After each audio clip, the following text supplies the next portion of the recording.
बिस्मिल्लाहिर्रहमानिर्रहीम। अस्सलाम वालेकुम। आज हम बना रहे हैं गुड़ वाले चावल, जिसके लिए मैंने लिया है गुड़ 250 ग्राम, 1 कप दूध। एक पैन लेंगे, उसके अंदर गुड़ को डाल देंगे। गुड़ को मैंने थोड़ा बारीक कर लिया है। इसके अंदर 1 कप दूध का शामिल कर देंगे और इसको जब तक पकाएंगे जब तक कि गुड़ जो है वो मेल्ट नहीं हो जाता अच्छी तरह। फ्लेम को मीडियम टू लो रखेंगे।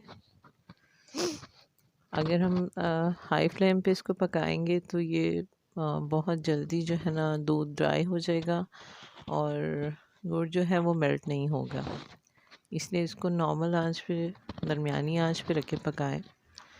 इस तरह से ये देखें, इसने अपना कलर चेंज कर दिया है। जब गुड़ जो है इसके अंदर मेल्ट हो जाए तो इसके अंदर हम 100 ग्राम जो है वो घी शामिल कर देंगे। आप ऑयल भी यूज़ कर सकते हैं, लेकिन चावल घी में ज़्यादा अच्छे बनते हैं।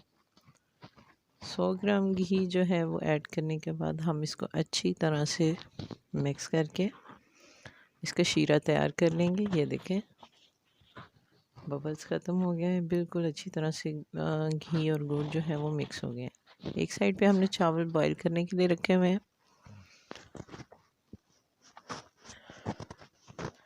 ये देखें, थोड़ा सा चम्मच चलाते हुए चावलों को अच्छी तरह बॉईल कर लेंगे और इसमें आपको एक कन्नी भी रखने की ज़रूरत नहीं है, इसको आपने फुली बॉईल करना है। मैं बासमती राइस ले रही हूँ, आप सेला भी ले सकते हैं। अब ये बॉइल्ड राइस जो है हम इस शीरे के अंदर इस डाल देंगे और इसको अच्छी तरह से मिक्सअप करेंगे।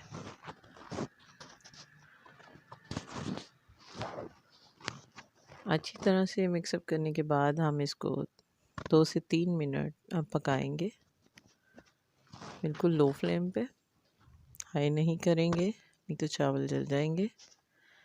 ये देखिए, गुड़ जो है चावलों में अच्छी तरह से मिक्सअप हो चुका है। बस 2 से 3 मिनट के बाद हम इसको दम पर लगा देंगे और तकरीबन 5 से 7 मिनट दम पर रखने के बाद हम इसको चेक कर लेंगे। चावल तो पहले से ही फुली कुकड है, ये आप देख सकते हैं। दम हटाने के बाद चावल हमारे बिल्कुल तैयार हैं। अब हम इसको हिला लेंगे अच्छी तरह से। आप इसमें कोई भी ड्राई फ्रूट्स वगैरह अगर ऐड करना चाहें तो कर सकते हैं। हमारे घर में कोई भी ड्राई फ्रूट्स या इस तरह की चीज़ लाइक नहीं करता चावलों में, मैं इसलिए नहीं डाल रही हूँ। ये देखें, स्टेज पे आके आप इसमें कुछ भी जो आप अपने पसंदीदा ड्राई फ्रूट्स ऐड करना चाहें वो कर सकते हैं।